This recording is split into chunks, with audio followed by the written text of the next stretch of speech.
What is it you want, Barry? What do you want? You want the moon? Just say the word and I'll throw a lasso around it and pull it down. Ladies and gentlemen, boys and girls, dying times here.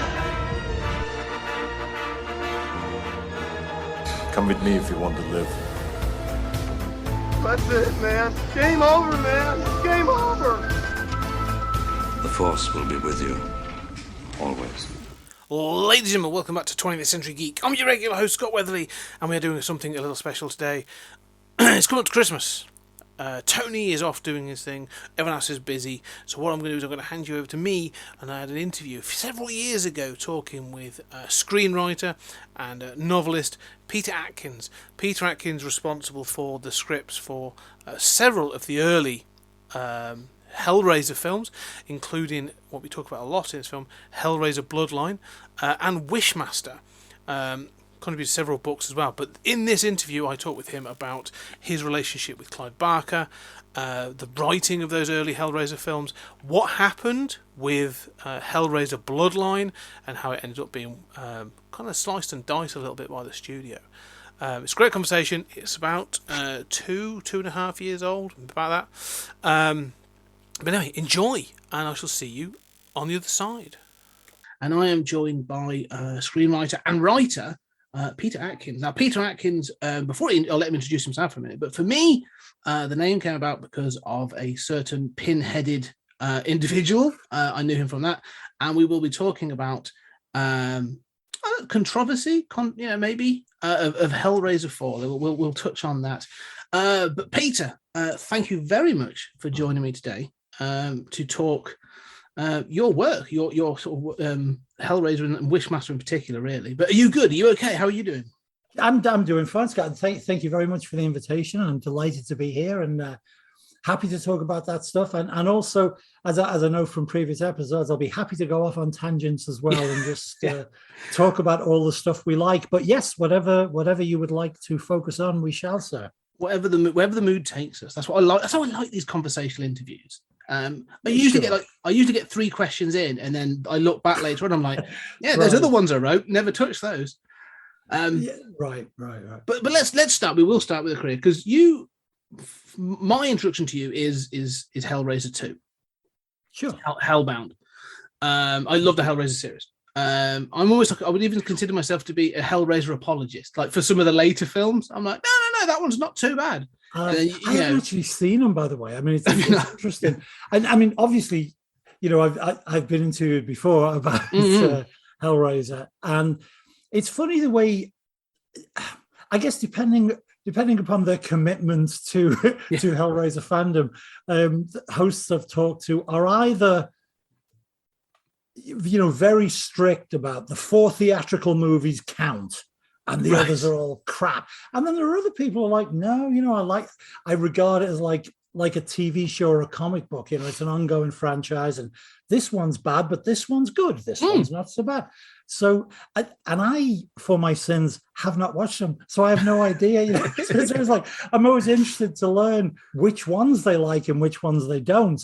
But it's like hearing about a band you haven't heard, Yeah. Or I suppose because I'm connected, it's like hearing about a band you've left. Yes. And they're talking about the new guitarist, their later albums were all right. Yeah, right, exactly. Yeah, the move to disco in the later 70s, I wasn't down for it, man. Yeah, the reflection of Pinhead's pins, just sort of like a disco ball. Right. Yeah, no, I do.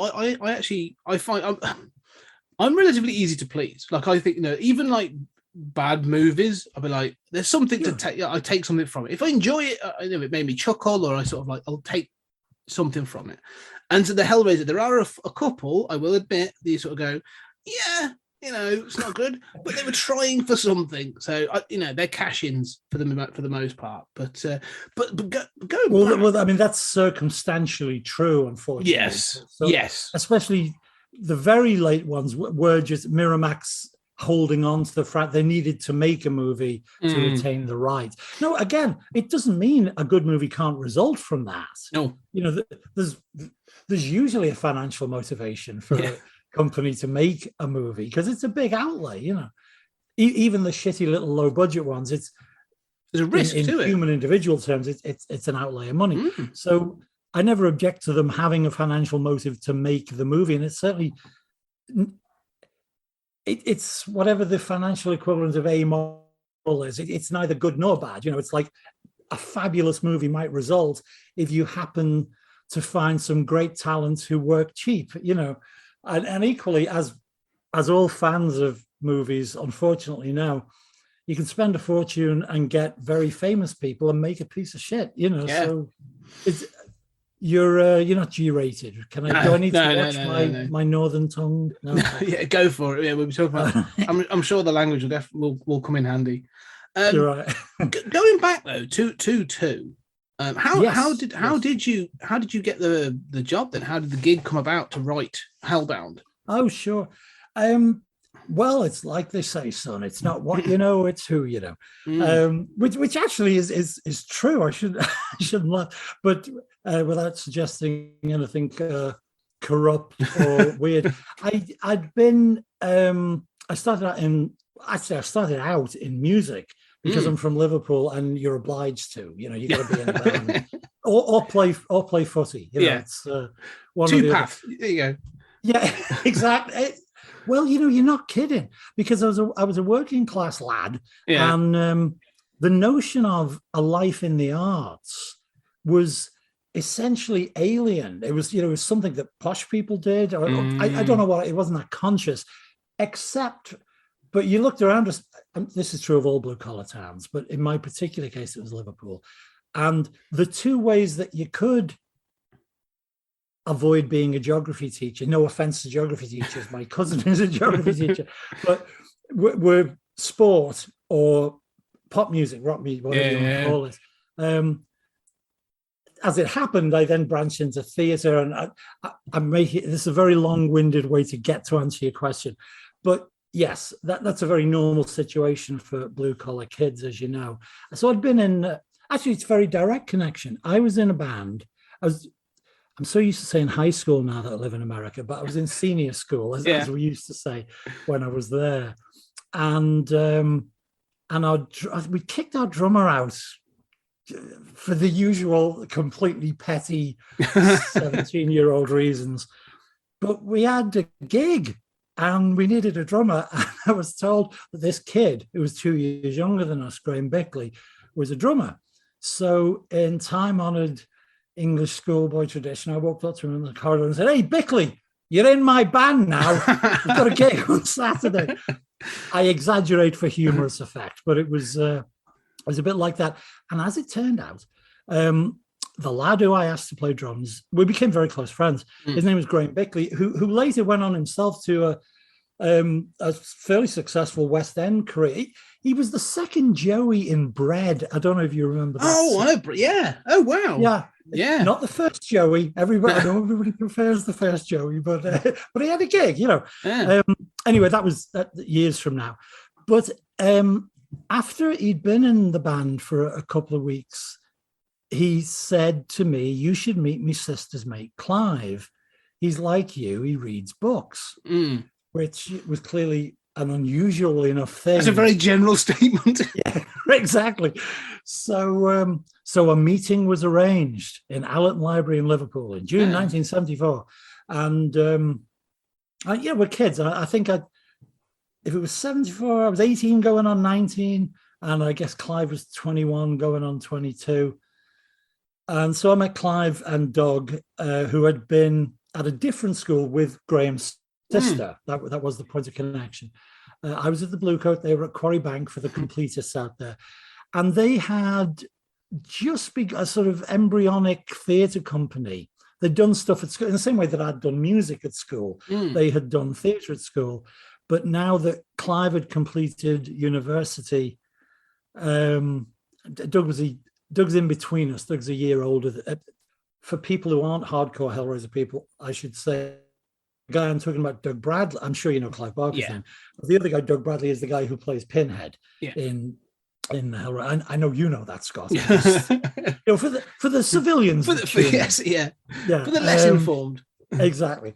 So So this was 1974. So then we did theatre together for the next. It seems like such a short time now that I'm an older man. But you know what it's like when you're young. Time's different. It's all 4 relative. years of school are like a huge part of your life perceptually. So I guess I was only with them for 6 years. The dog company, as we came to be known, continued after I left for a few years. But I left in 1980. So I guess I only did it for 6 years, but it really does. It has that same sort of import in our lives, and I think I can speak for Clive and Doug as well, as school or university does. It really lodges there as a big chunk. So, sorry, trying to make a long story short, after Clive had done, I went back to Liverpool. I left the dog company, went back to Liverpool, formed a slightly better band that actually almost made a living. Not quite, but and Clive went on to be quite successful as the guy who'd written the Books of Blood. And then he'd made this movie, Hellraiser. And the New World, who were the American company that had financed Hellraiser, it hadn't been released, but they were pretty confident. They knew it was good. So they wanted a sequel. But Clive and his producing partner, Chris Figg, who at that stage, and I wish this had happened, planned to be the new Hammer. They thought, we want to be like a UK-based horror production company. And briefly they were, except the only thing, Chris went on to produce Hellbound, which I swear to God I'll get onto in a second, and also did Nightbreed, though unfortunately there was issues during Nightbreed, and Chris was no longer involved by the end of Nightbreed. So didn't become the new Hammer, unfortunately, which would have been great. But anyway, why did I say that? Because they didn't want Clive to just write and direct the sequel to Hellraiser. They had plans for, interestingly, for Clive Barker fans, they should know that what Chris and Clive wanted to have happen was for Clive to write and direct a Harry D'Amour movie. Harry D'Amour is the protagonist of Lords of Illusion. Yeah, exactly. Yeah. It wasn't Lord of Illusions at that point. It was a different one. Lord of Illusions is based on an existing short story he'd done called The Last Illusion. But Clive had written a Harry D'Amour movie, and they wanted to make that. So they needed a writer and a director for the Hellraiser sequel. As it happened, the Harry D'Amour movie didn't pan out. They couldn't set it up. So I guess Clive could have, is certainly capable of, having written and directed Hellraiser 2 himself, but he wasn't available. So I had written, I'm trying to think, I'd made a couple of sales, but I don't think I'd been published yet. But I was doing short stories, and because, we had 6 years in common, we stayed very close friends. I guess I should have mentioned that. After we parted amicably, as they say, or divorce courts. So we stayed very close friends, and so long story short, Clive showed Chris Figg something. I think a novella. Anyway, and the real reason I could get into the movies was that the pound was so weak against the dollar. I'm not kidding. That New World didn't give a shit. It was like the pound was so cheap that when, and they had confidence in Chris because they'd seen Hellraiser, so they thought, well, this guy has delivered us a good movie. I'm not giving credit for the movie to Chris, but that's how companies. Chris is the producer. No, so they had some confidence in him, but also the pound was so weak. There was like, so when Chris said, "I've found a guy to write the sequel,"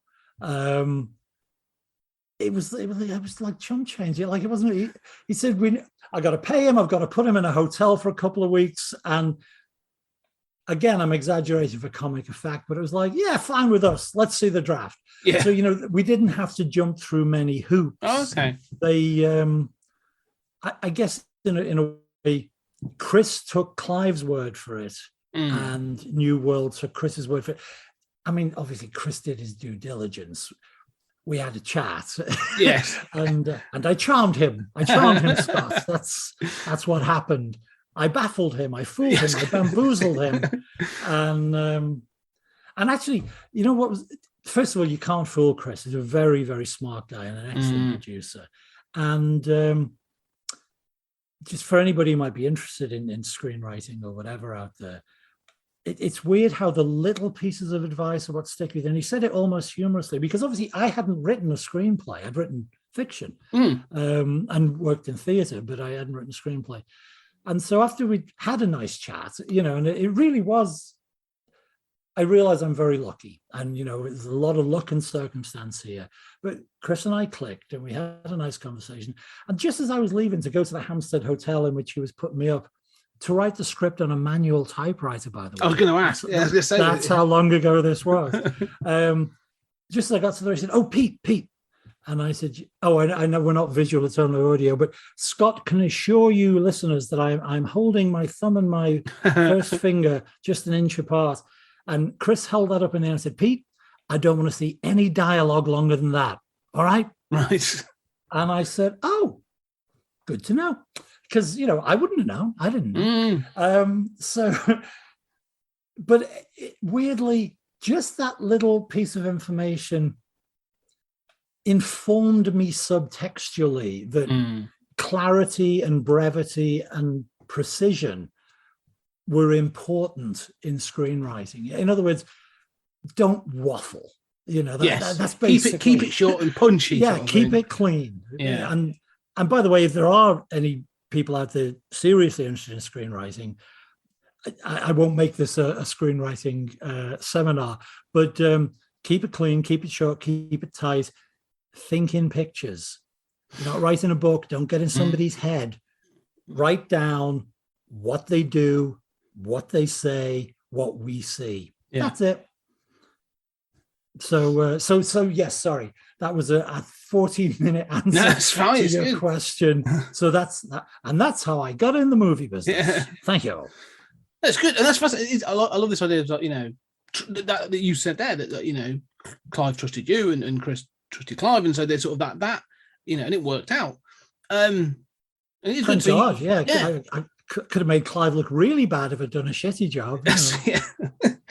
Yeah. Well, that's it. How you're locked in the room for like 5 days, and you were just sort of tapping away, sort of right.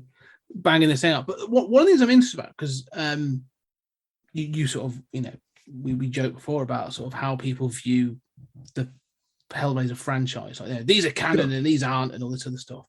It's all a nonsense. But they're very much, they have these sort of they are sort of like different versions of sort of slight variations on the character. But one of the distinctive things about Hellbound is, and I'll put it like this. To me, it's like Alien and Aliens. All right. So you have Hellraiser is a very small, compact film. It's very much in a single house. It's very much in the single rooms. There's a little bit of expansion, but Hellbound is much larger. Like not just the Channard Institute, but like you actually go to do the dimension. You meet Biofan. You literally go to hell. So, when you were given those directions, or when you're not no more dialogue than that, right? But when you were sat down to do this, were you given any of the steer? Did Clive come and say like, "Oh yeah, I want to expand on"? Oh shit! Yeah. Oh yes. Quite separately from a pragmatic meeting with a producer. Yeah, it was like being back in the theatre company. As I knew it would be. As I say, he had his own project he had to go to, but we basically, obviously, I wrote the movie. I get sole screenplay credit, but the story. Like if you describe the story in a 1-page or a TV guide logline, Clive and I came up with the story together in one night. It was like being back in Dog Company. We went round to his place. We opened a bottle, and I'd seen Hellraiser by then, which helped because I hadn't when we had the initial conversation. So yeah, we just jammed a story, and obviously the mythos is his creation. So we jammed a story based on threads he laid consciously or on in the first one. So yeah, I'm sorry, I shouldn't have skipped on that. I don't mean to imply, because very often when somebody in an artistic field becomes a celebrity, their name on a poster is often meaningless. It's like literally they've paid somebody. Like I've had that experience a couple of times myself, where there's a big name on the poster, but it's it's really, can we put your name on the poster for $400,000? Oh, you bet you can. So I certainly do not want to give that impression about Hellbound.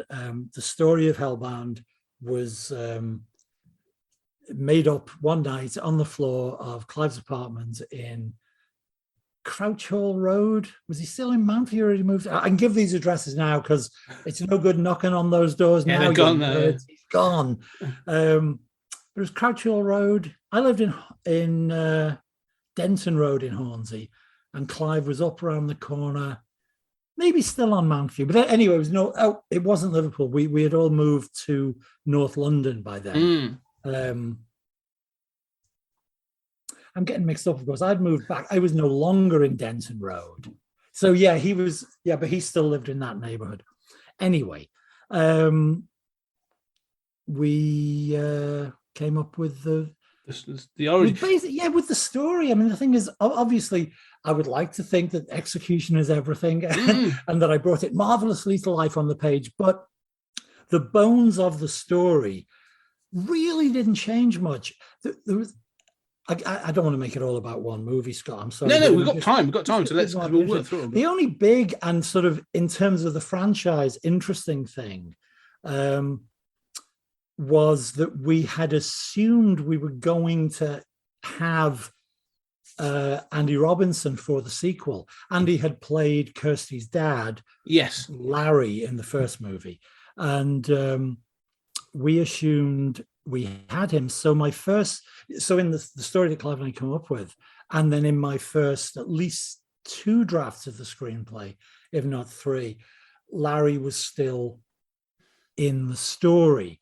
And then not to put too fine a point on it, Andy didn't want to do the movie. So and this would, by now, I think Tony Randall was on board. I think they'd brought Tony over. So we were probably only like a month from production. Nice. And it was like, oh shit, we haven't got Larry. So that was a quick bit of rewriting on my part. But I'll tell you the truth, the weird thing is, and as I say, Clive and I are old friends, so we have the shorthand friends have, which is you can have violent disagreements and not hate each other. And because this is, none of what I'm about to say is any disrespect to Andy Robinson, who was fantastic in the first movie, and he's the fucking Scorpio killer from Dirty Harry, for Christ's sake. We love him. But I was against Larry being in it from the get-go because it didn't make sense. Because it's like, what the fuck did Larry do to deserve being in hell? In other words, again, this is very inside baseball, and I'm sorry, but for the hardcore fans, the thing that sends Kirsty hellbound in the movie is what she believes to be a message from her father, scrawled in blood. I'm trapped. I'm here in hell. Yeah. And in the first couple of drafts, actually was a message from Larry, because Larry was in hell. And I was like I say, we'd opened a bottle when we were doing the plotting. So by 1 a.m, I'm screaming at Clive, what the fuck is he doing in hell? Yeah, he's a victim in this show. Can anybody go? Yeah. But Clive, and Clive obviously is a smart guy and saw the logic of that, but he's also a pragmatic guy. And it was like, if we can have Andy Robinson in the picture, we're having Andy Robinson in the picture. Oh, yeah, okay, fair enough. So anyway, when that happened, when we learned we weren't going to have Andy, although it meant a fast bit of rewriting from me, I was pleased, because I thought it was much cleaner. That it was like, no, it's always been Wicked Uncle Frank's evil plan, which is what I wanted it to be. So it was like, no, it's not. It's a good. I mean, it's a good reveal, because it's that thing for Kirsty to be like, she's been pushing herself to say what she believes her father. Then she's like, oh no, my rapist, my uncle, sort of like, Yeah, you're like, oh wow. Exactly. Talking sort of, there was one thing I saw as a rumor, and I've got here basically, because they get the origin stories as well, don't you? You get, Pinhead is Captain Spencer. You get most of his sort of thing. In number 3, you do, yeah. Yes, sorry. You get later. Yes, but I've got to admit, Scott, I'm sorry, the phone rang in the background while you were saying it. That's sorry. Is it disturbing your audio? No, I can't hear it at all. Can't hear it? No. Okay. No, it's fine. It's funny because my mate Glenn Hirschberg is leaving a message. So I was going to, I'll call him back afterwards and say, make sure you listen to 20th Century Geek. You might hear yourself in the background leaving a message. I'm very sorry. meta. No, it's fine. Yes, you did. But so when you were putting 2 together, was that you say about those things? Were you, because you've obviously talked about this growth and sort of like the twist of sort of Larry and Frank, but you've obviously like it grows Pinhead. You go to hell and you've got this other stuff and you get a couple of the. But were those things of like the origins of Captain Spencer and Chatterer and all that sort of thing? Was that there from the start? Not. Let me think. It was always part of the story that Kirsty would, quote marks, win by reminding the Cenobites of their humanity, which both she and we, the audience, hadn't considered. Well, presumably these are eternal demons and always have been. But there was no. I can't be precise about this because obviously by the time of the shooting script, we had Doug's character. I had not named him because you see a photograph and you see Doug's real face.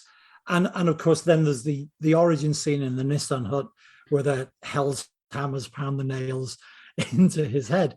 So, he was a soldier. And, Chatterer turned out to be a boy, which really pisses Nick Vince off to this day. Oh, really? Nick Vince played. Oh, yeah. It was like, because it was like, well, it wasn't me then. Yeah. And I actually, some of it was just pragmatic because it's not Bob. When we see the female Cenobite revealed, it's not Barbie Wilde who plays the female. And you'd have to check with Tony Randall about this because I don't think I was on set the day they shot that. But my best guess is it couldn't be Barbie and Nick because almost certainly they were in Cenobite costume, makeup. They didn't put aside a separate day to do the extra filming. Yeah, exactly. So it was just sort of, and the little boy Chatterer thing, that was me and Tony Randall. That was later. Because no offense to the other Cenobites, but it was just a sort of throwaway. The thing we wanted to reveal was Pinhead had been an English soldier in the early 1900s. But so it was kind of throwaway. And it was something Tony Randall and I said at some later stage when I was doing some dialogue polish or whatever. We just thought, oh, maybe it's a kid. That's creepy. It kid was so nasty. Yeah. But yeah, Nick is mad at me to this day. In fact, he wrote his own alternate origin story. That's right. I've heard of that. I've never seen it, but I have heard that. Yeah. To me, it works. Like it's one of those things that you say it's one of those, you say, throwaway. It's one of those sort of things in a film because one of the things, especially when you watch 3, and it's sort of you get more of Captain Spencer's background. Sure. Of this corruption and this sort of how we got there. And you go, okay, well, that's fine for someone who's gone through the traumas of war. What the fuck happened to a 10-year-old to make him get to that point? Exactly. What kind of Hannibal Lecter shit was this kid up to? Yeah, right. So I've always liked that moment. It's very no, you're absolutely right. And but I'm not crowing about it because I'm not kidding when I say throwaway. The way it's like, when you're tossing ideas around, everything you're saying is analytically correct. Like it turns out it's a big idea. How evil could a child have been to have become a demonic entity in hell? But well, that's the thing about what's the cliche? The red hot furnace of creation. It's not a conscious thought, like analysis doesn't come first. It was, I think, I mean, obviously I'm quoting from memory after 34 years, so I can't claim this as verbatim the conversation, but I think it was that sort of that quick giggling, hey, what if it's a kid? Yeah. God, that'd be great. And obviously, subconsciously, it's exactly what you're saying. I'm sure our subconsciouses were doing the analytical work and thinking, oh, yes, this is a profound point to make about the origins of human evil. But it was just like, oh, that'd be cool. A kid. But like you're saying about the visuals. So you're saying thinking what people see. Yeah. Because it's there for a couple of seconds. Like it's there for 15, 20. But like you say, as a visual, as a striking visual, you just, like you say, it's a gut punch. And so it works on that level, most definitely. So, so I've always been Oh, I thought it was your cat. No, children. So it works that way. So we will keep moving because I say I am aware of time. But so that's Hellbound 2 or Hellbound. Obviously, sort of like it weirdly brings a close to the story. Sort of you have the main character sort of like they sort of bond and leave together and sort of like mother, daughter, sisters, whatever. You've resolved this thing with Pinhead, and Julia's been sort of taken to hell. She's been sort of so it's very interesting. Sort of it feels like a chapter closed, and then you obviously get the pillar coming out of the mattress at the end of the film. So there's that obviously that cliffhanger. But was that always this? That we'll move on to 3. But was that always an intent of like that's a sort of a bit of a is it just a bit of a tease, or was it just a sort of again a throwaway of someone going like, do you know what would be really creepy? Well, yes and no to all the parts of that question, because again, as is very often the case with whether it's an album or a movie or a book or a painting, it's like it's a pragmatic accident that cannot, because just so you know, Scott, that pillar wasn't meant to come out of the mattress. Julia was meant to come out of the mattress. Yes. Because again, in the dreams of being the new Hammer films, Chris and Clive, and again, remember when I was writing Hellbound, Hellraiser hadn't come out. I'd seen it. I knew it was good. But it wasn't, we weren't under the pressure, or I wasn't under the pressure of writing a sequel to a hit horror movie. I was merely under the pressure of writing a sequel to a good one, which is bad enough. But this is difficult for fans of the franchise 35 years later to realize, but they didn't know Pinhead was going to be a star. No. The intent was that Julia would be the franchised character, because they were hoping for a series. We closed Hellbound exactly as you say, like it feels like a satisfying conclusion if it is the conclusion, because none of us knew how successful 1 and or 2 were going to be. So we wanted to feel that it could end. But Chris and Clive were quite keen on a franchise if they could get one. Because remember, this is the late 80s. We're surrounded by Nightmare on Elm Street, successful franchise, Friday the 13th, successful franchise, all the ones I'm missing, Halloween. Yeah. So they were fully on board for the notion of a franchise. And I think it was Clive's thing rather than Chris's. Good little feminist that he is, Clive thought, well, isn't it about time we had a female Freddy, so to speak, which might have been the unfortunate way of phrasing it, because Claire Higgins, who, I'm sure you know, some people went on to a fine, successful career in the Royal Shakespeare Company. So I'm going to guess that if that was how they pitched it to Claire, you're going to be the female Freddy. She might have thought, no, I'm fucking not, But anyway, for whatever reason, Claire, who was lovely, and we got on, everybody got on well. but she elected not to continue, which was probably fortunate because it avoided the embarrassment of the other thing that happened, which was Hellraiser had come out by then. After I'd written the first 3 drafts of Hellbound, and some marketing genius, and I'm not being ironic, sarcastic. I'm not being sarcastic. In New World's marketing department, had seen Doug's face in the Jeff Portas makeup and thought, fucking hell, that is the poster.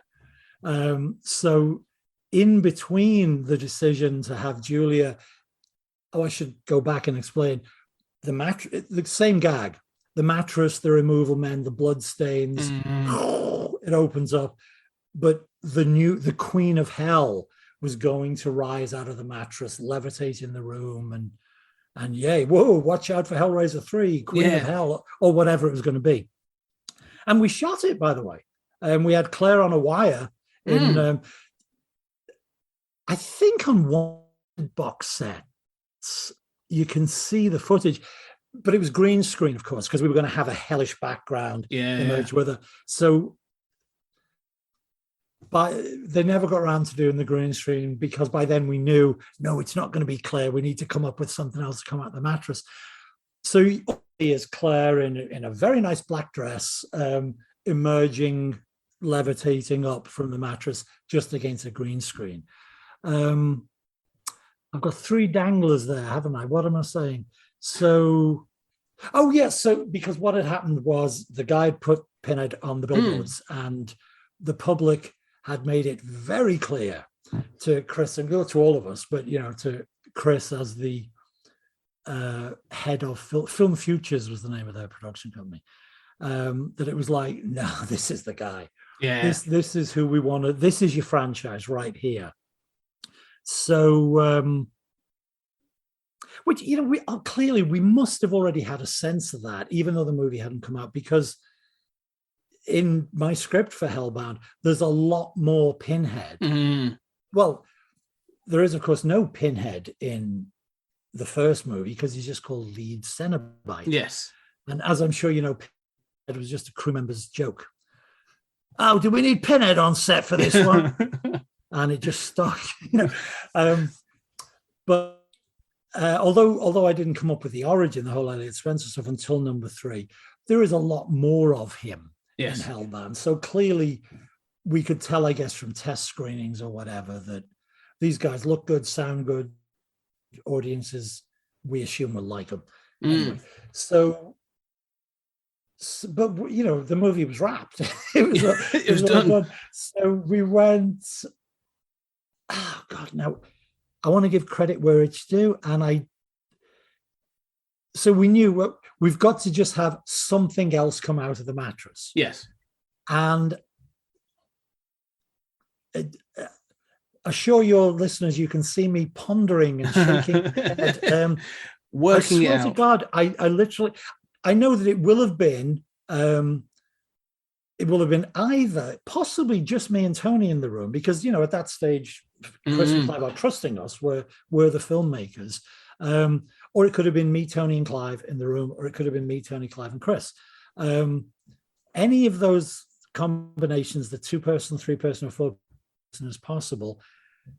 And one of us was obviously smart enough to say, what about a pillar with bits on? And I honestly don't know. I would love to look you in the eye and say, oh, yes, that was my idea. I don't know.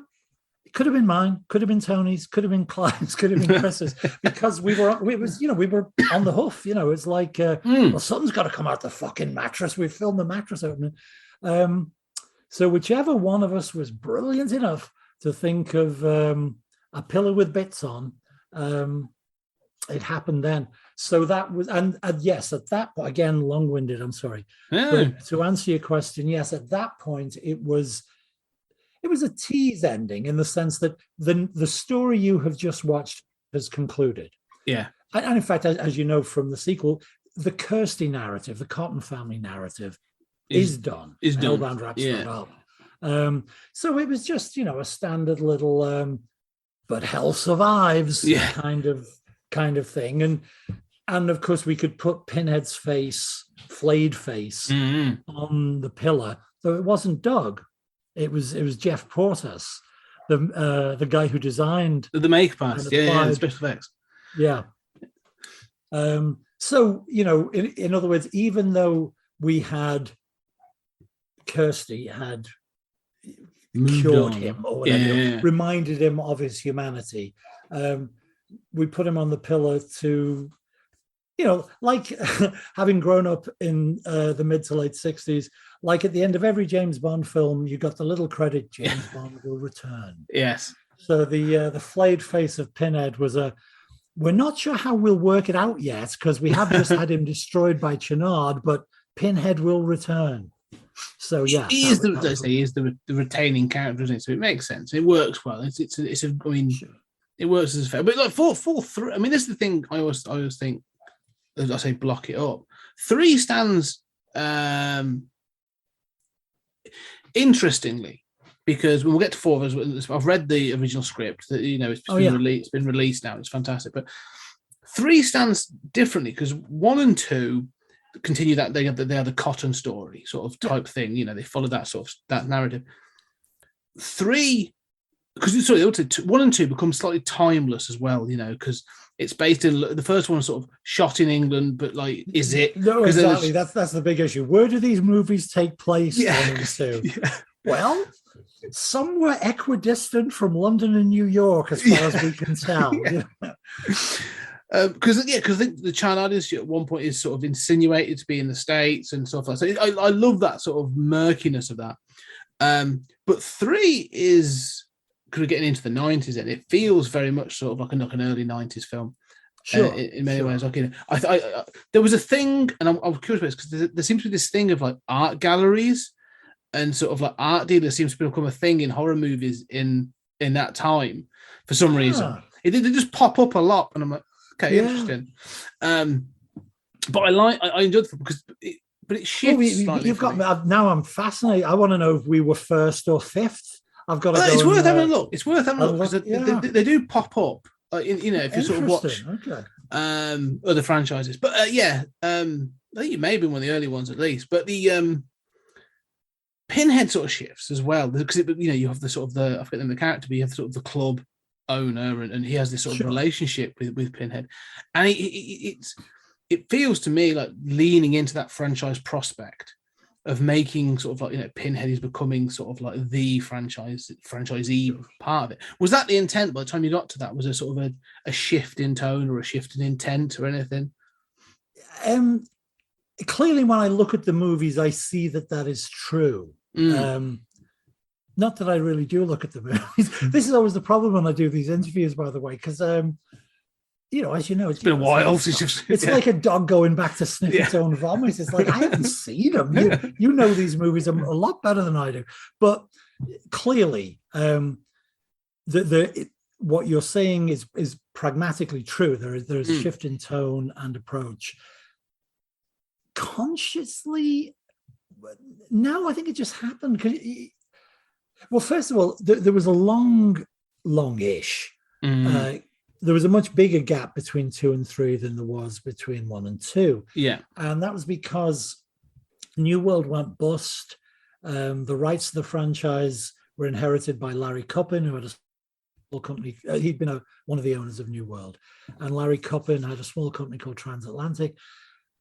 But we had been going to make a Hellraiser 3, not the same story that you eventually saw, but we were going to shoot another Hellraiser 3 at Pinewood. I don't even know if it was before Nightbreed or after, but we'd done Hellbound at Pinewood. Nightbreed was done at Pinewood. And we got genuinely 3 weeks into pre-production. I've written several drafts of a different story. And that was going to be shot at Pinewood. But it was consciously set in America, the other version. So, and remember that the cops in Hellbound have guns. So in my mind, whatever mid-Atlantic island Hellraiser is set on. It's drifted and landlocked now with New York. So, but it would have been shot sooner, and it would have been shot at Pinewood with a lot of the same personnel. So that might have felt different, but New World went bust when we were 3 weeks into pre-production, so that was the end of that.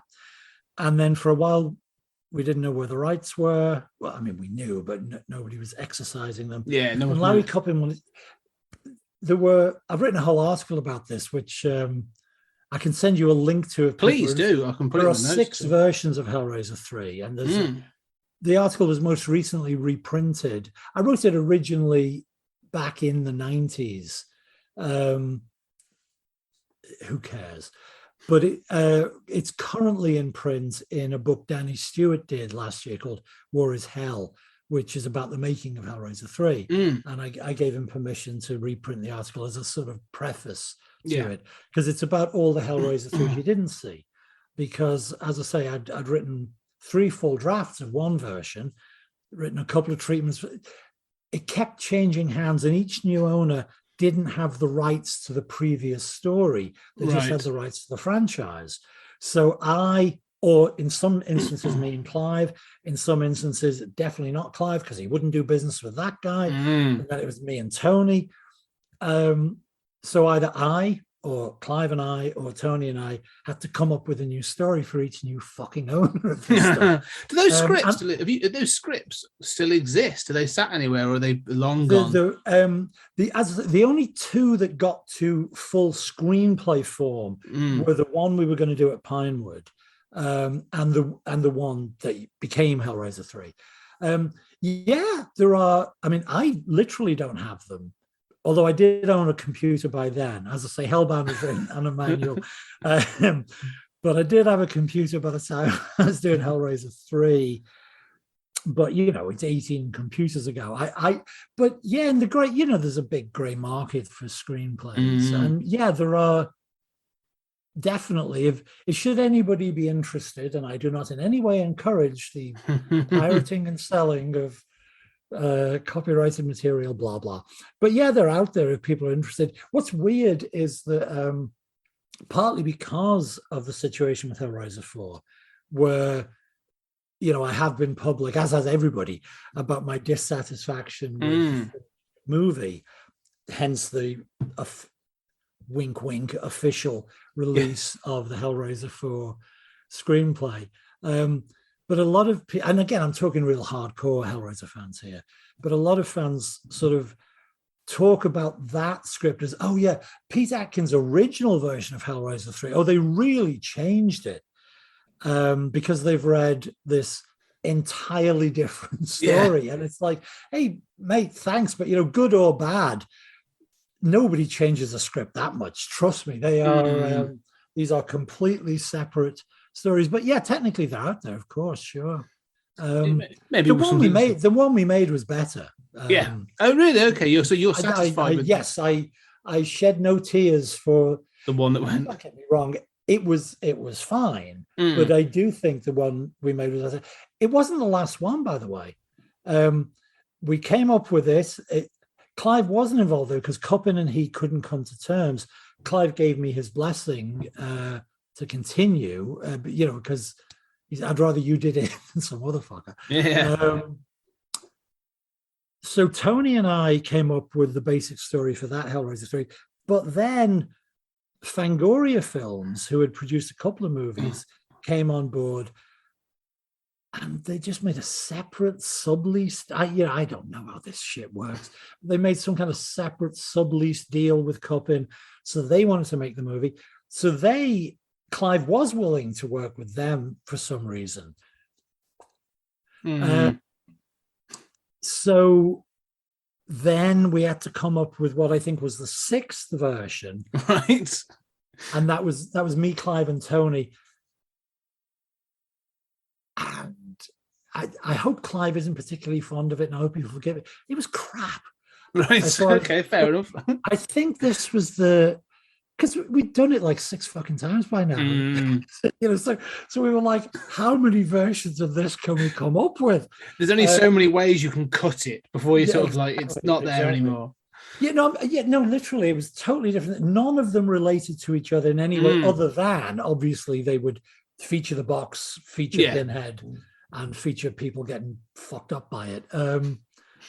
But they bore no relation to each other. So we were exhausted. It was like, which is my excuse for if ever the 5-page treatment for the gangster's daughter falls in love with some awesome lawyer and Pinhead and the Godfather. It was awful. It was awful. So, but it was going to be made. And then Fangoria Films went bust, just like New World before them, and it was all dead. We thought, oh, that's it then.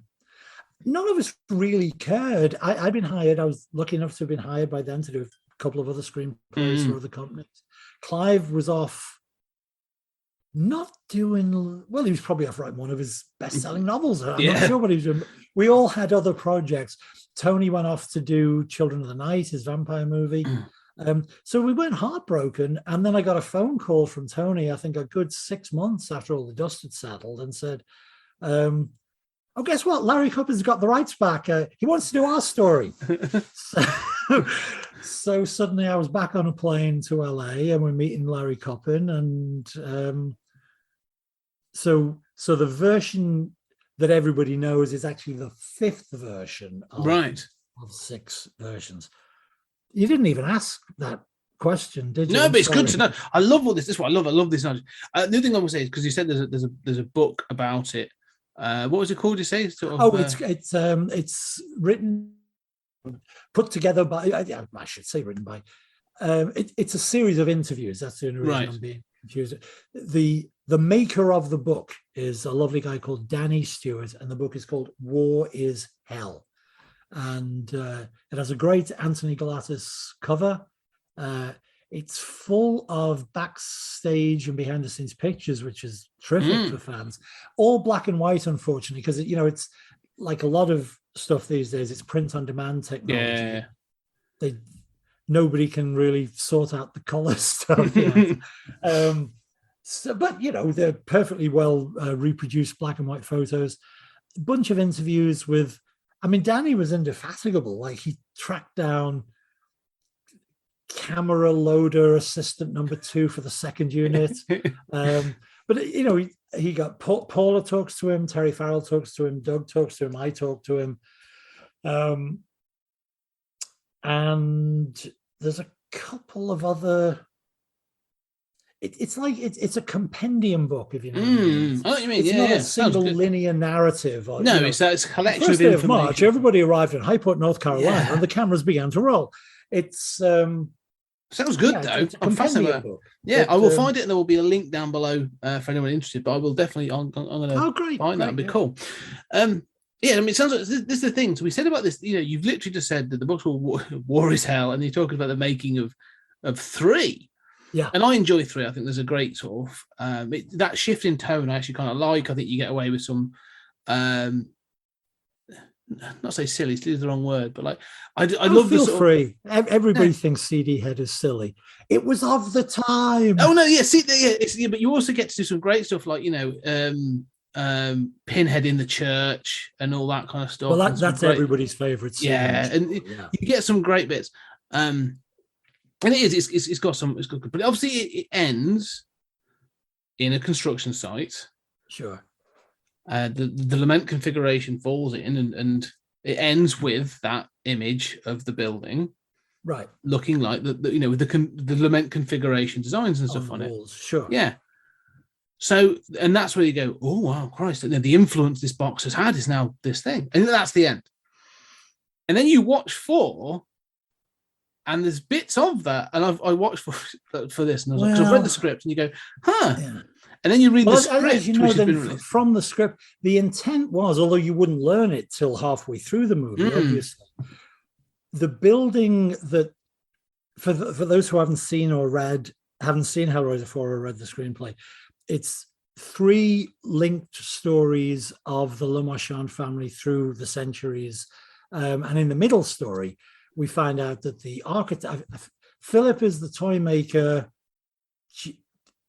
Can't remember the guy in the middle story. Is it just John Merchant? I think it's John. I might have to get the script. Anyway, he's an architect. He is, and yes. The plan, and it was a fairly simple instruction to follow.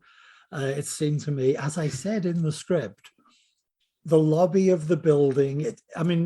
That was meant to be the clear through line from Edward. Oh, he's the guy that built that fucking building that we saw in Hellraiser 3. Really get that sense from the movie. I can't remember. Do we just have projections of the design show on a wall inside a hall? As you go into as you go on into the building, it's there's a little bit of the sort of the gold leaf config, a little bit on it. But then as you go in, it's like a light thing that does it. And it's clear they've gone, this'll do. Right. Sadly, you've just summed up the ethos of the production of how this'll do. Yeah. And there were people who didn't want it to do. Kevin Yeager didn't want it to do, but they were breaking his balls every fucking day. Gary Tunnicliffe didn't want it to do. He kept stamping his little brummy foot saying, it doesn't look like a fucking Hellraiser movie.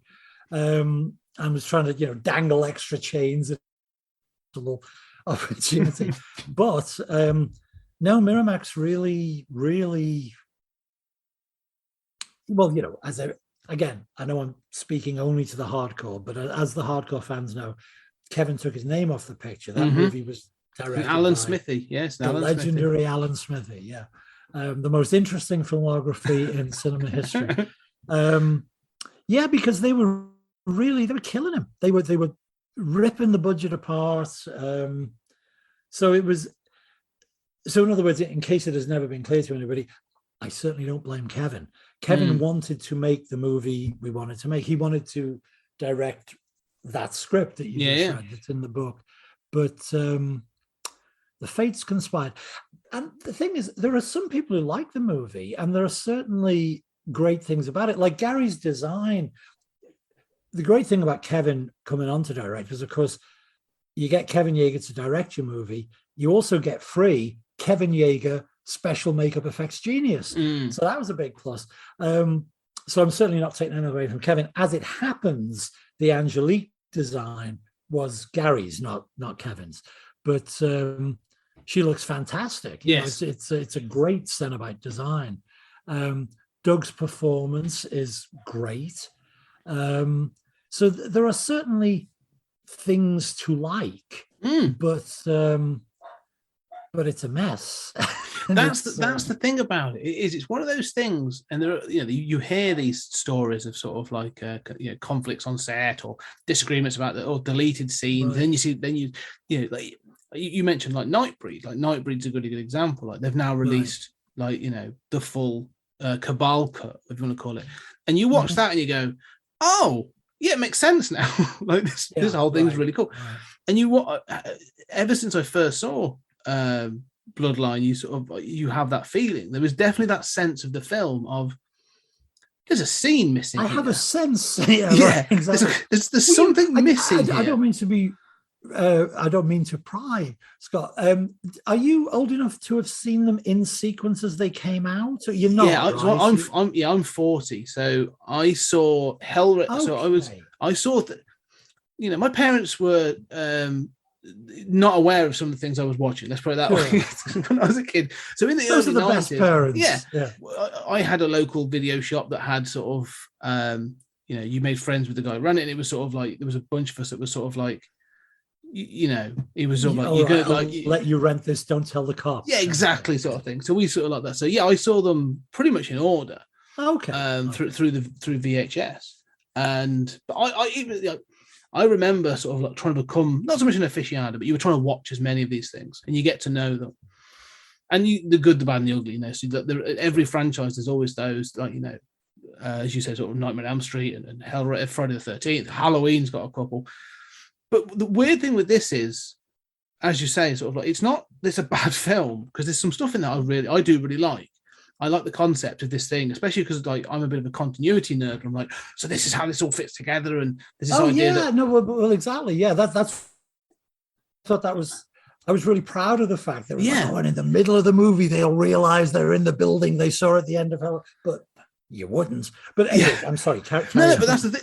That's what I like. And you can go, the Hellraiser and Hellraiser 2 fit in here, and I like the idea that Angelique existed before Pinhead, so there's this continuation of the demonic and all that. I was like, that all, and it comes, and then, so when you watch the film, though, you're like, that's there, but it's not there. Do you know what I mean? Like it's on the surface. And then when I read the book that's been released, I forgot it's not called Apocalypse, but the full script, and I was I'm reading that, and I'm like, okay, like, this is what it's supposed to be. This, like you said, there's three sort of tales that combine to form this sort of like generational narrative.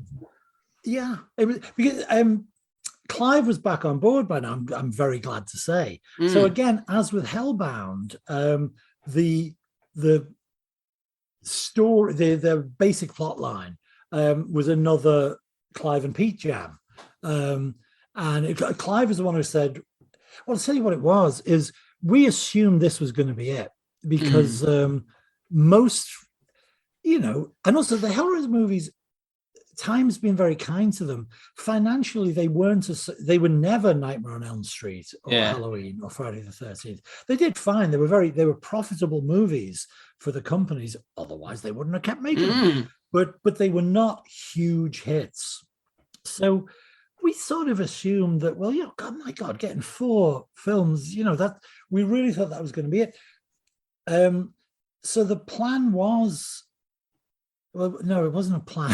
the reactive spasm was, well, shit, we've got a trilogy and we've wrapped everything up. And again, Clive and I are talking, jamming, we're old friends. So one of us must have said, I guess we need to bookend it then. And the other one would have said, that's brilliant. So I'm hoping I said it and Clive said that's brilliant, but I might have been the other way around. But anyway, somehow we then had the 3 time periods thing, and but sorry, I'm babbling because I'm literally remembering as I talk to you. Because the plan was that we would sort of bookend it, because we thought, well, we had it's all done. We sundered Pinhead in number 2. We put him back together in number 3. We wrapped up that narrative like we'd wrapped up the Cotton Family's narrative. So now we can prequel, middlequel, and sequel with different time periods. And it was definitely, Clive definitely had we had the bookend idea, and then it was definitely Clive who said we can do 3 different time periods, which I thought was great. And my claim to fame on this one is that Clive had said Victorian London, because he was thinking of Jack the Ripper riff. Yeah. Victorian London, modern day, and space. And I said, well, hang on. In your novella, The Hellbound Heart, you mention a toy maker in pre-revolutionary France. Forget Victorian London. Why don't we do why don't we tell the story? And at that point, either I completed the sentence and said, and tell the story of the Le Marchand family through the centuries, or I got as far as, and tell the story of and Clive said, the Le Marchand family, because that's how it happens, if you're jamming. And somehow at the end of the session, that was what we had. And that's what we pitched to Miramax. And by the way, they were so on board through development and pre-production. We won't talk about Harvey, but Bob Weinstein ran the horror label Dimension. And Bob loved the script, but depending on which medication Bob is on, it determines what Bob's mood is. And the first time it tested badly, he didn't like the script so much anymore. It's all the writer's fault. He used to call me Shakespeare, and then it's like it's all the writer's fault. Anyway, when you see it tested, that was the plan, that it would be this sort of beautiful little 18 prequel. Hellraiser 1, Hellraiser 2, Hellraiser 3, middle bit, or sequel. Yeah, right. And then out in space for I believe we were just ahead of Leprechaun in space. You're the first. Yes.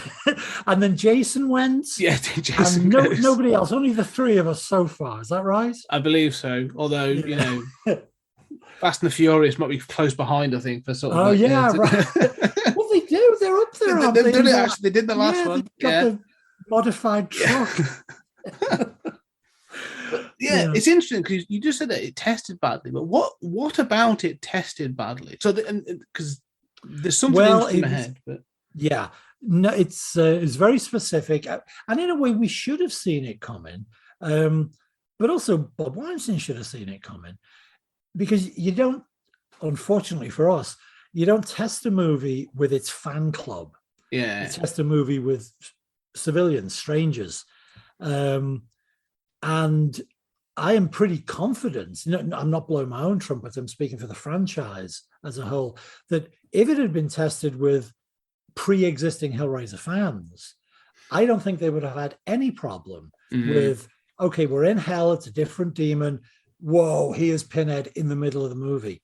But they tested it to, I'm sure, Simi Valley's best and finest horny teenagers, and those horny teenagers who had seen Pinhead's face on posters for the last 6 years, but possibly hadn't seen the movies, but they thought, oh yeah, that guy looks scary.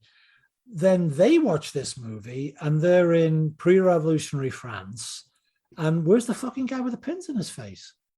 And it was mainly that it was like, where's Pinhead? And Bob Weinstein's head exploded. It was like, how do you do this to me? Where's our monster? People hate it. Now, of course, what should have been pointed out to Bob was, also, Bob, the movie's a piece of shit because you cut Kevin's legs out from underneath him. That might be a factor. Don't know. But he was right that I don't doubt he was telling the truth, that civilians thought, I thought this was about the guy with nails in his face. This is the thing. It's interesting because I think we ahead of its time. I don't know, but like I often think of it, this justification or this whatever people say, like, where's Pinhead? He doesn't come until later. It's the same as Halloween 3. Now, I remember seeing Halloween 3 for the first time, knowing nothing, and I'm sat there through like the first hour going like, Where's Michael Myers? This is about Halloween masks. This is weird, and hating it for that reason. I go back now, and I think Halloween 3 Season of the Witch is great. Movie. It's a brilliant movie. Sure. And I did not know until very recently. I just wanted to throw this in. Actually, it originally written by Nigel Neal. Oh, Nigel Neal, yeah, creative Quatermass. I was a huge fan. I mean, he even uses is it Prince of Darkness? What's his movie with Alice Cooper? Prince of Darkness. Yeah, is it called Prince? Yeah. Isn't one of the characters called Quatermass? Or the script is credited to Quatermass? There's a Quatermass reference to it. They reference another professor called Quatermass. Sure. So I love that. Like, that was a little nugget. But I feel that like 4 is that, as Bloodline is that same sort of thing where if it had been given its full due, if everything had been filmed and everything had been done, sure, it'd be one of those things that probably like everyone, people would have. Would have eventually learned to like. No, not even eventually. I think there would have been a generation that have gone, do you know what? Actually, in retrospect, this is really good. Like, it's, you look at some horror films now and you go, actually, that's exactly what like people would have liked about it. That thing of the generational thing. I just think in the 90s, like you say, horror was on a different slant. People were looking for that quick buck. Sure, it feels like it was like you said. The legs were kicked I mean, thank you for that. I think you're definitely right about Halloween 3. I don't know if you're right about Bloodline, but it's a compliment. I thank you. But I do think that both John and his team for Halloween 3 and us, there is sort of a point of you can. It's like a band who only makes their fourth album for the hardcore fans, and then is surprised when the public say polkas, country and western. Yes, what the fuck is this? Yeah. Or something. Because, and I'm not suggesting for a second that creators' hands should be tied in any way, but it's like, in a way, you do get lost. You're so used to the people who really like the franchise surrounding you and telling you they like the franchise, that you assume it's like a TV show. Everybody's on board, and now we can have a very special episode. So and you can, and I'm glad that everybody got to do it, but we shouldn't have been surprised. Like, I'm sure the Halloween team thought, we've made it clear. We've been interviewed in Fangoria, and we've told people Michael isn't in this movie. And it's like, so the 12,000 people who read that specific interview in Fangoria, they knew Michael wasn't coming. But the 10 million people who went to see it on opening night, like such as yourself, were like, where's Michael? And similarly with us, it's like, well, we explained to everybody. We even released photos of the 18th century French stuff. So your 10,000 hardcore fans are expecting what they got, but your civilians perfectly reasonably are. It's interesting. I think every franchise goes through this, and this is a bit of a thing. Like I say, like we have Halloween 3, and then they go, "Oh, that didn't work." So you have Halloween 4, The Return of Michael Myers, literally called right The there Return. In the title. Yeah, exactly. Yeah. It's like, please come back. Michael's here. But Jason did it as well. Like, Jason Voorhees, they have New Blood, isn't it? Like 5. Oh yeah, right. Where it's not Jason and the new mask wearer. Yeah, and they go, "Oh, he's a copycat." Well, spoilers, but like, and then all of a sudden they're like, "All right, well, we're going to bring him back in 6, and then we're going to have 4 more films." Even it pays off or it doesn't pay off, because I mean, you say about, I think like Chucky with the Child's Play franchise did a similar thing. They were like, "We've done 3, we're going to change it up, and we're going to do Bride of Chucky." And I mean, that could have died a death, but it hit the right time and the right humor. Great. Yeah, it is. It's fantastic. I think it got the humor. Jennifer Tilly was fantastic. Yes, but that's the point. But you think like that film, although Chucky's in it, and you got the fantastic Brad Dourif doing his stuff, like Jennifer Tilly steals the show.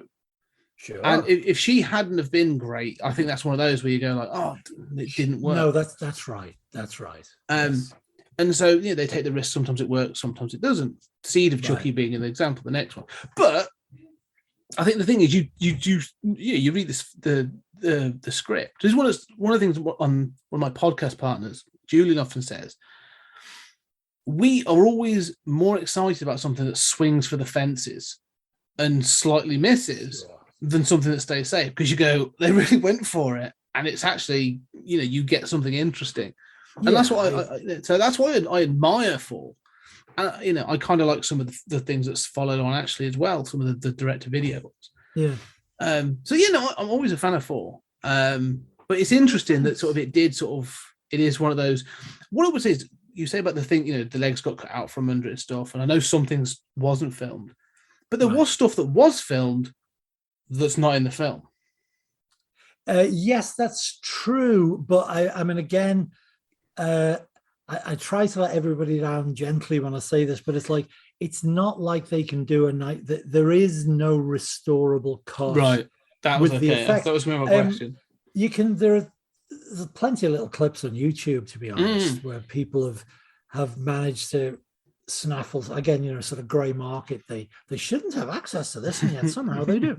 They've snaffled things from work prints, and the whole sort of Angelique and the Gamblers scene, you can see that. But so I guess what I would say is most of the stuff at least had the live action master shots, and not all of it by any means. There were some sequences weren't filmed at all, but even the ones that were, when you see these work print clips, as Angelique like I'm trying not to do spoilers for a 30-year-old movie. Yeah, don't worry about it this year. Angelique turns out to be a demon from hell. The gamblers didn't realize that. They're just watching a hot chick take her clothes off, but surprise, she doesn't stop with the clothes. The chest bursts open, hooks and chains, all the usual hellish stuff. When you see the clip, you literally get what you get in a work print, which is a little superimposed title saying back explodes. Yeah. Chandelier impales gambler. Yeah. So you could certainly put an assembly together as a Blu-ray extra, let's say, with a big caveat saying 50% unfinished footage. Warning, contains unfinished footage or something. So you could do that, but you couldn't do as they managed to do with Nightbreed. You couldn't really do a cabal cut kind of thing. Here's the version you didn't see. But you can read it. The script's been released and it's worth reading. Thank you for the plug. Yes. No, exactly. That people have asked me why I didn't. The company that does it is called Encyclopocalypse. That's it. Yes. And they're doing a nice little line in sort of retro tie-in. They do some great novelizations. Yeah. They've done Titanfine, Bill Malone's. They've done Vamp. A guy called Christian Francis novelized both of those and novelized Wishmaster. Yes. For Wishmaster, he turned into a novel. And so I let them. I looked down from on high. Ordained if they could do. Very kindly asked if I would like them to publish the Hellraiser 4 script, and I said, yeah, please. And people have asked, well, what, let them publish 2 and 3. And there's 2 reasons why I haven't. One is I don't have the legal right to publish them because they were non-guild movies. Writers Guild, members of the Writers Guild have automatic right publication to their original screenplays. But I wasn't a guild member when I wrote 2. More's the pity, because the residuals for 2 would have bought me a house. But I don't think anybody would come after me. But technically, I wouldn't have the protection of guild rules allow me to do this. Yeah. So there's that, but also more to the point, I'm perfectly happy with Hellraiser 2 and Hellraiser 3. I mean, are there individual scenes I thought could have picked up the poignancy of my script a little more? Of course. Yeah. But pretty much the Hellraiser 2 you see is the Hellraiser 2 I wrote. And the Hellraiser 3 you see is the Hellraiser 3 I wrote. So I feel it would almost be an insult to my friends and colleagues who directed the movies. Because I'm certainly not insulting Kevin by putting Hellraiser 4 out. I'm insulting Miramax, maybe. Screw them. Screw them, exactly. But that's why it's like, well, because the script, I mean, thank you for saying you liked it, but, a script is not really a reader-friendly experience. It's a document for fellow professionals to, I mean, obviously, you try and make it readable. You want to entertain the people who are going to be your colleagues, but it's not a format that your average civilian is familiar with. No. Even less so than plays. Everybody's forced to read Shakespeare and George Bernard Shaw in school, so they know what a play looks like. But I guess a generation from now they'll probably be scheduled. They'll be reading Quentin Tarantino screenplays in high school instead of George Bernard Shaw. You're probably not far off. You're probably not far off. But as of now, it is a slightly unusual form, so there's no real need. Yeah, no, it's great because especially if you said Encyclopocalypse, they're doing some great stuff, and I've got several of their books on my shelf. Because I love novelizations. I'm a big fan of the movie novelizations. Because often, especially the older ones, where the shooting script or the original script that was handed to the author to novelize is very different. Yeah, exactly. So there's some fantastic ones, and so I always love that sort of stuff. My favorite one being Return of the Swamp Thing, which this is a fascinating thing because the guy who wrote it was given the script. No one paid any attention. He was like, "This is rubbish." So he wrote his own. He literally just. Or no relation? Well, listen, it starts the first sort of like 30 pages are sort of followed the film, and then it just goes off on one. And it's got Alan Moore's in it as a sort of a guy who owns a hotel. Swamp Thing becomes a mountain. Oh, I've got to go. Is this already $200 on eBay? No. I picked mine up pretty cheaply, but have a look for Return of the Swamp Thing. Oh, I will. Oh, I'm going to check. It's hilarious. It's really good. So I do love those. So I do love seeing these alternate novelizations. It's great to learn more about Bloodline. We've gone quite a while, but I do want to wrap up on Wishmaster very, very quickly because I really enjoy Wishmaster. It's because it's a different character. Just quickly, was that your idea, or was that sort of like someone approached you and we were like, because that's Dimension, isn't it? Is that Dimension Mineras? Yeah. Oh, I'm sorry. Is it Dimension that wasn't it? Dimension that made. No. It's completely different. No, I never worked for Dimension. I was going to say that. I was curious. Oh no, yeah. all those bridges were very, very significantly burned. Believe me. No, it was. Although, funnily enough, there's a little connection from the early Hellraiser days because I'd become good friends with a guy. An executive at New World called Eric Solskaber, who was only an executive because he needed to make a living. What he wanted to be was a script writer and a comic book writer. Right. And he did, in fact, go on to write some Hellraiser comics. I don't know if you know, there was a line from Marvel. Marvel had a... Impact. Yeah. Well, the Impact, they were later Clive titles. It was actually Epic. That's right, yeah. The Hellraiser ones. And so Eric got to write, I think, several scripts for the Hellraiser comedy, and he left us far too soon. He died at 50, but he got a couple of screen credits as well, a TV movie and a couple of other things. But back then, he was a marketing exec at New World. He was the guy who. This is a total not red herring. Sidebar, yeah. But if you really are a 20th century geek, you'll appreciate this. I'd only been in the business for like a year. I was hanging out with Eric in his office, and I discovered that at that stage, this is way pre the explosion, New World owned Marvel Comics. And I mentioned it in passing, and Eric said something, and I realized that what he was saying was, Stan Lee's got an office down the hall. And I said, Stan Lee? Because, I am classic. I was born in late 1955. Yeah. With the Marvel age of comics, that was me. The Fantastic Four, the Avengers, the X-Men, Lee and Kirby. I hope I mean, you might be a comic guy specifically. No, I am. I love it all. This is very 20th century geek-ish. So I'm like, are you fucking kidding me? Stan Lee? And so Eric says, well, yeah, you want to have lunch with him? No way. So Eric picks the phone up, and I love Eric, but I won't forgive him this, because he picks the phone up and says to the great Stan Lee, Stan, I got some English guy in here who seems to think you're important. Want to have lunch with him? I mean, he was just breaking his balls. It was funny. But, and so I had lunch with Stan Lee. That's amazing. It was fantastic. So, why am I telling you that? Oh, because it's awesome. That's what you're telling me. But yeah, right. Because I want to tell everyone that I had lunch with Stan Lee.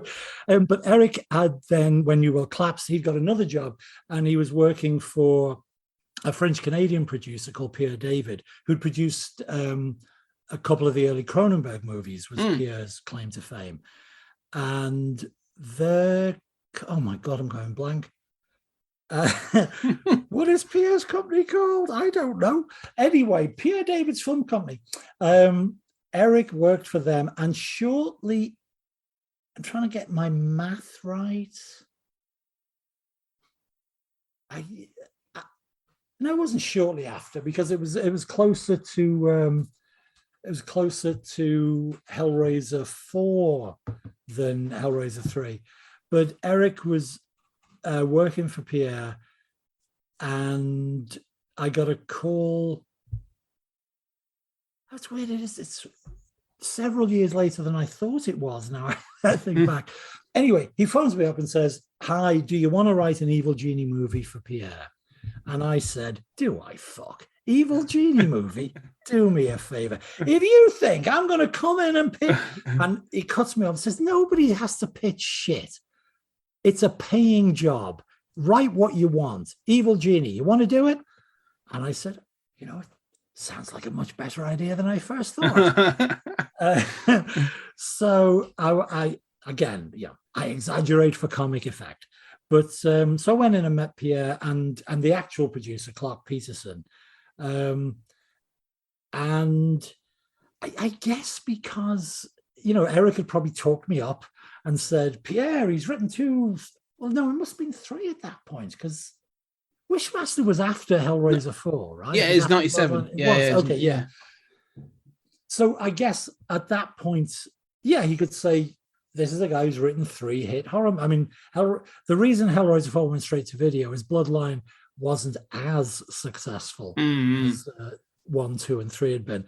But it was still, they still got a return on their investment. So, and Pierre was all about the return on the investment.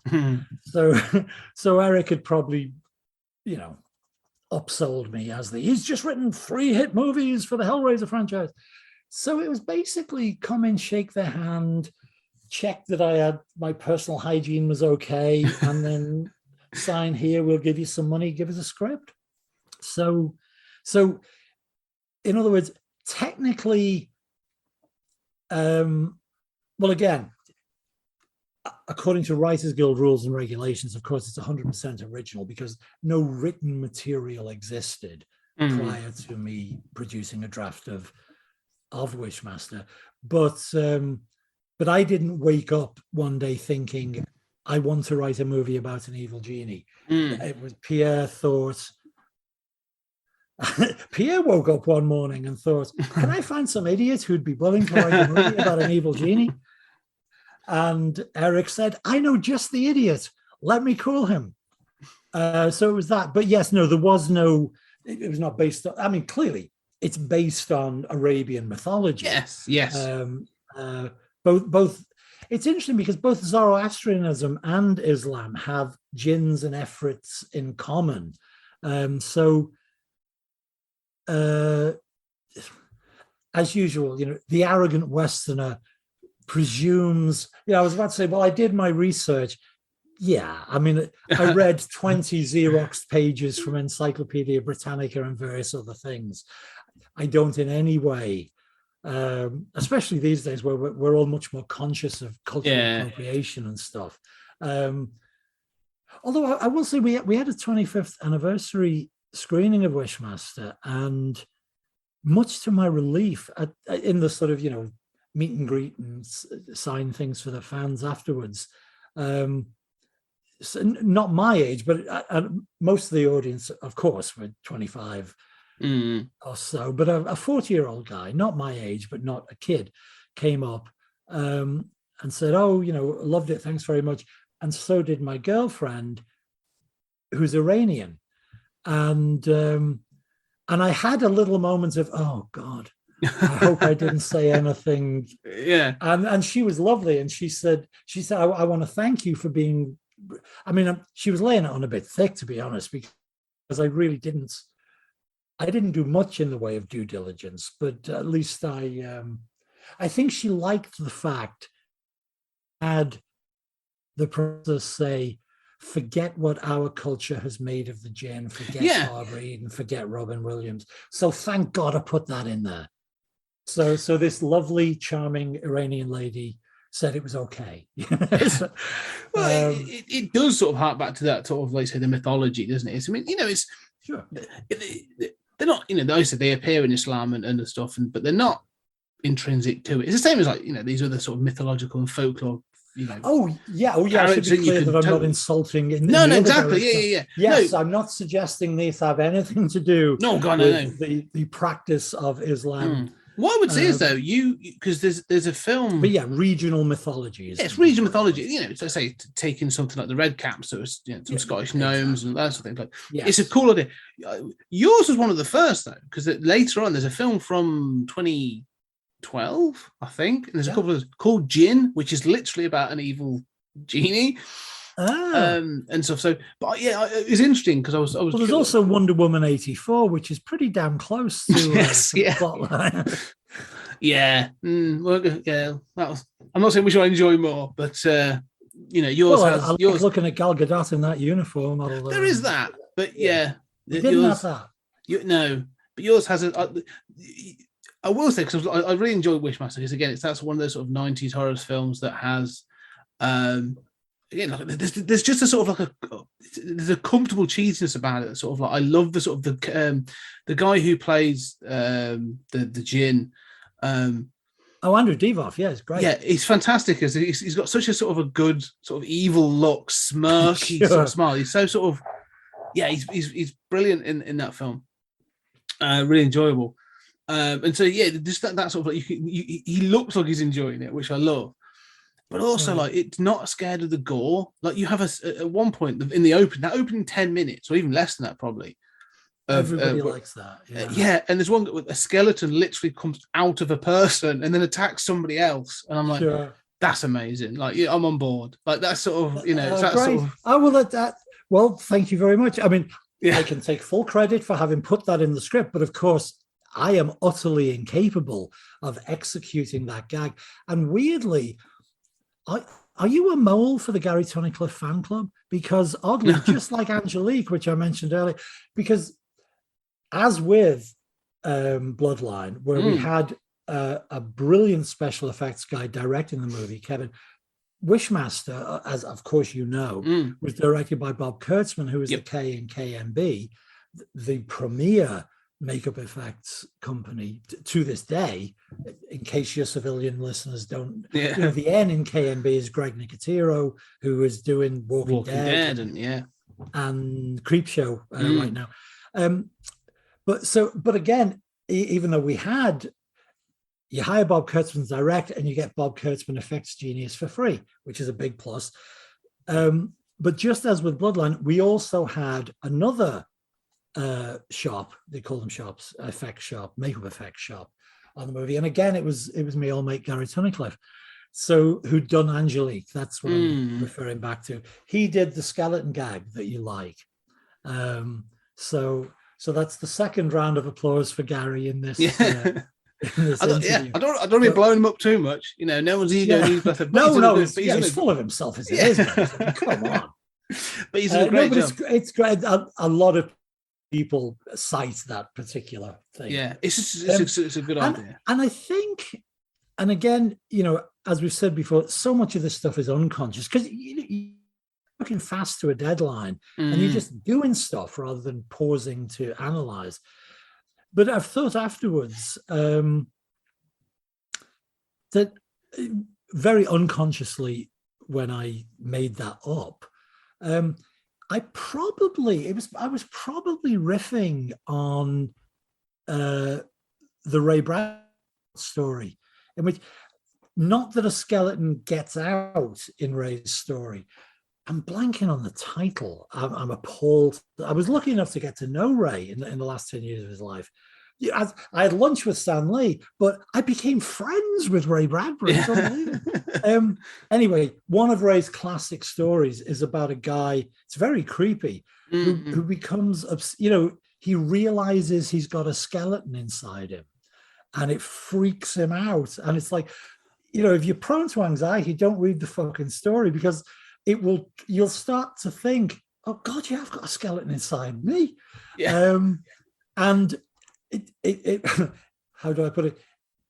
It remains internal in Ray's story, but the whole notion of we've all got a skeleton inside us and it might want to get out. I, as I say, not consciously at the time, but with the benefit of hindsight, I suspect, you know, having read that story when I was 11, it was like that. All this shit always pops back out, you know. So all those influences sit in the back of the head. You're like, oh, exactly. I can do that. That'd be quite cool. Yeah, no, I Wishmaster's a lot of fun. and it has got some great sort of some gags in it that work really well. Lots of faces being peeled off and that sort of thing, which is always a thumbs up from the gorehound. But one of the things I was thinking, because Hellraiser, whether they're rebooting it or whatever, but they're remaking, they're rebooting or redoing something with Hellraiser, and they're bringing reimagining, rebooting, whatever the phrase du jour is. And it sounds quite good. That the guy who's directing it sounds like he's got the bona I saw. fides. Is it the Night House? What's it called? Is it called the Night House? With Rebecca Hall in the lead. Oh, I saw this in the night. Yes, it is called that, right? Yeah, I'm gonna dear have to check listeners, now. We're both sorry if we've got the title of that wrong. It's on Disney Plus at the moment. I think it's called The Night House. I'm going to check actually at the moment. Okay, yeah.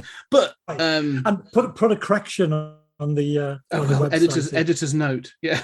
Yeah, right. But anyway, yes, it's him. It's David Bruckner, I believe, and also I think it is The Night House. There you go. I was just watching it on there. The Night House, very good. Very good. Yeah. And the script, I believe, I mean, obviously I'm not in any way involved with the Hellraiser reboot reimagining, but it's not only Bruckner, it's the guys that wrote The Night House as well. Luke Petrovsky. Oh, you're pushing me now. I don't know. My God, we follow each other on Twitter, so I feel like a twat now. I'm blanking on his partner's name, but the writing team I do feel bad.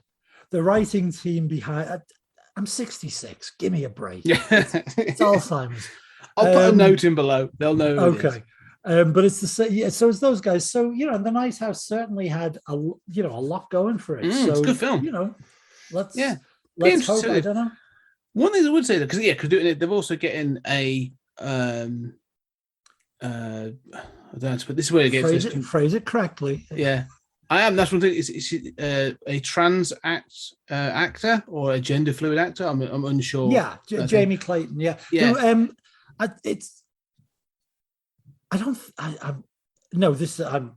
First of all, I didn't sign any NDA, so I'm not obliged to. But I spoke to Clive, I don't know, 4 months ago, maybe 3 months ago, and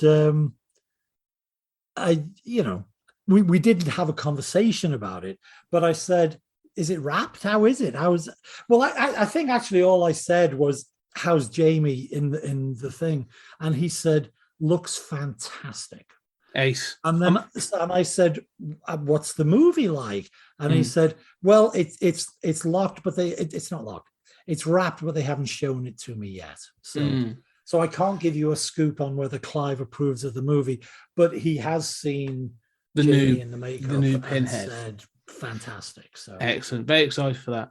The question is though, with all these legacy films coming up, as we said, like the reimagining of Hellraiser, Halloween's come back. They've got the rights sorted out for Jason. I'm pretty sure that'll sort of get these things. Would you want to be either involved, or would you want to see maybe like the Djinn come back for sort of like a legacy sequel sort of kind of thing? My feeling is always like if they do it good, if they do it well, sure,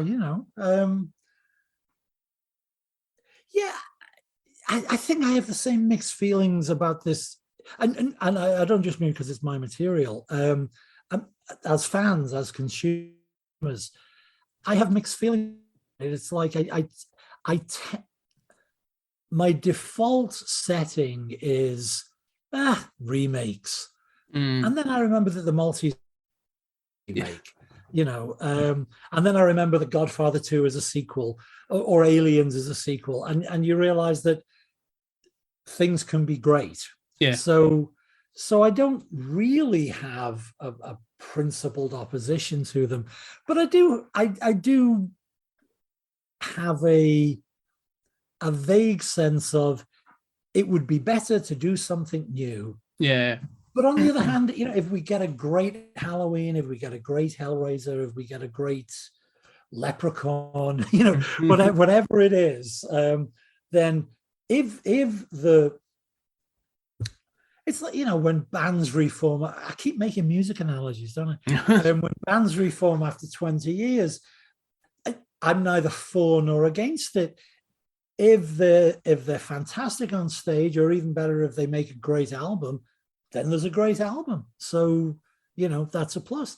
And if you hear I don't know, if we step outside the genre, would it be easier to look at it?